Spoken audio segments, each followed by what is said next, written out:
Supply chains are the arteries of the global economy. They connect raw materials to factories, factories to markets, and markets to customers. They allow products, services, equipment, food, medicines, spare parts, and critical resources to move across the world. But recent years have shown just how fragile those networks can be. COVID-19 disrupted production, labour availability, and international movement. The Suez Canal blockage showed how a single incident in one location could delay goods across multiple continents. Geopolitical tensions have changed trading relationships and created new uncertainty. Semiconductor shortages exposed how dependent many industries had become on a small number of critical suppliers. These events changed the resilience conversation. Resilience is no longer just a risk management topic. It has become one of the defining questions for supply chain professionals, business leaders, and governments. The key message for this presentation is simple. Full resilience may be impossible, but stronger, faster recovery is absolutely achievable. The real question is not whether we can remove every risk. The real question is whether our supply chains can respond, adapt, and recover when disruption happens. The idea of a fully resilient supply chain sounds attractive. In theory, it would withstand any disruption, adapt instantly, and continue to deliver without interruption. But in practice, that level of resilience is not realistic. Modern supply chains are deeply interconnected and stretched across continents.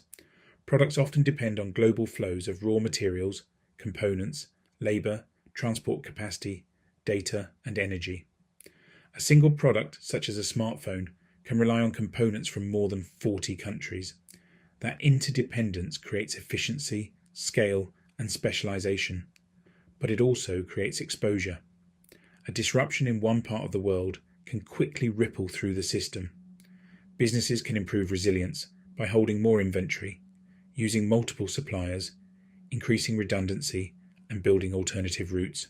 But none of those options are free. They increase cost, complexity, and management burden. There is also the challenge of uncertainty.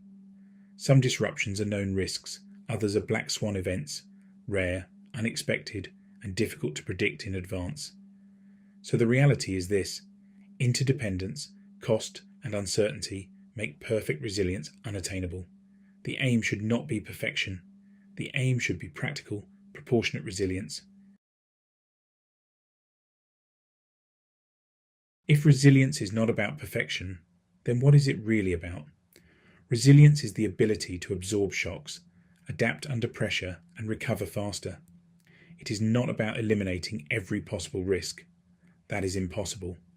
Instead, it is about building a supply chain that can bend without breaking. A resilient supply chain can take a hit and still keep critical activity moving. It may not perform perfectly during disruption, but it avoids complete failure. That distinction is important. Resilience is not the same as having no disruption. It is about having the capability to respond when disruption occurs. That might mean rerouting freight, switching suppliers, prioritising scarce stock, changing production plans, using alternative transport modes, or making faster decisions with imperfect information. It also means learning from disruption. Every incident should improve the organisation's understanding of its vulnerabilities, dependencies, and decision points. So the real focus is adaptation, response, and learning. The aim is faster recovery, not zero disruption. Resilient supply chains tend to share a number of important characteristics. The first is visibility. Organisations need real-time or near real-time data across suppliers, inventory, logistics, demand, and operational performance. Without visibility, disruption is often discovered too late. The second is agility. A resilient supply chain must be able to switch suppliers, reroute flows, adjust priorities, and change operating plans quickly. Agility is what turns information into action. The third is diversity. Supply chains become fragile when they depend too heavily on one supplier, one geography, one route, one system, or one operating model. Diversity reduces single points of failure. The fourth is collaboration. No organisation builds resilience alone. Strong relationships with suppliers, logistics partners, customers, and internal stakeholders are essential. Collaboration allows risks, information, and solutions to be shared. Sustainability also matters. Environmental and social responsibility can reduce long-term exposure to regulation, reputational damage, and resource disruption. Together, visibility, agility, diversity, collaboration, and sustainability form the core traits of stronger supply chain resilience. These are not abstract ideas, they are practical design choices. The best approach is not to bolt resilience on afterwards. Resilience works best when it is designed in from the start. That means embedding resilience into supply chain architecture, processes, systems, contracts, governance, and organizational culture. Digital twins and scenario planning can help organizations stress test their supply chains before disruption happens. They allow teams to ask important questions. What happens if a supplier fails? What happens if a port closes? What happens if demand suddenly doubles? What happens if a transport route becomes unavailable?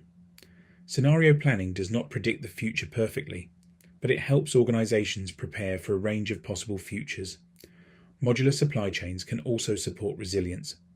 By reducing unnecessary interdependencies, organizations can make it easier to switch components, suppliers, routes, or processes when conditions change. But resilience is not only about technology and design, it is also about people. Supply chain professionals need the skills, confidence, and authority to respond decisively in a crisis. That means investing in training, decision-making structures, data literacy, and cross-functional working. Resilience works best when it is built into the operating model by design, not treated as an emergency reaction after something has already gone wrong. Resilience is no longer just the responsibility of risk managers. It is now a core strategic capability, and that places supply chain professionals at the centre of the conversation. The role of the supply chain professional is changing. It is no longer enough to focus only on cost, efficiency, and delivery performance. Those things still matter, but they must now be balanced against robustness, flexibility, sustainability, and capability. Leaders must balance efficiency with resilience. They must balance cost with operational capability. They must balance globalization with localization, and they must balance short-term savings with long-term continuity. These are not easy choices. Too much redundancy can become unaffordable. Too much efficiency can create fragility. Too much centralization can create risk. Too much complexity can slow response. That is why supply chain leadership is so important. Professionals need to understand the system, interpret the data, explain the trade-offs, and help organizations make better decisions under pressure. Resilience leadership is now central to the profession. This is not simply about moving goods anymore. It is about protecting continuity, capability, and long-term performance. The practical goal is not to create a failure-proof supply chain. That standard is unrealistic in a world that is too complex, interconnected, and unpredictable. Instead, the goal is to create supply chains that are future-ready. Future-ready supply chains can adapt, recover, and continue to perform under pressure. They are not necessarily the cheapest networks. They are not always the simplest networks. But they are designed to survive disruption and keep delivering what matters most. That means organizations need to think carefully about what level of resilience is appropriate. Not every product, supplier, route, or customer requires the same level of protection. Critical items may need more redundancy. Low-risk items may not. This is where prioritization matters. Supply chains should still be lean and cost-effective, but they must also be resilient and sustainable. Resilience is not a one-off project. It is not something that can be solved by writing a policy or buying a new system. It is a continuous design challenge. The aim should always be adaptable, future-ready supply chains, not perfect ones.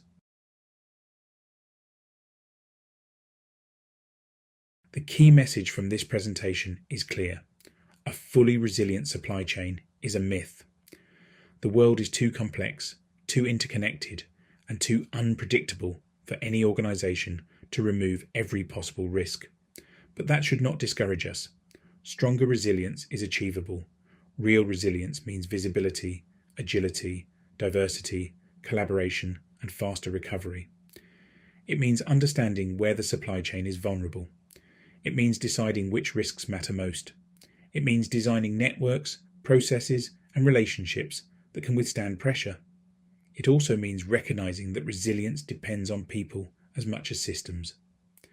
Technology, data, and digital tools are important, but skilled supply chain professionals are the ones who interpret the information, make decisions, and lead the response. So the challenge is not to build a perfect supply chain. The challenge is to build one that can adapt, recover, and continue to deliver when conditions change. And that leaves us with one final question. If full resilience is impossible, how resilient is resilient enough for your organisation? Supply chains should still be lean and cost-effective, but they must also be resilient and sustainable. Resilience is not a one-off project. It is not something that can be solved by writing a policy or buying a new system. It is a continuous design challenge. The aim should always be adaptable, future-ready supply chains, not perfect ones.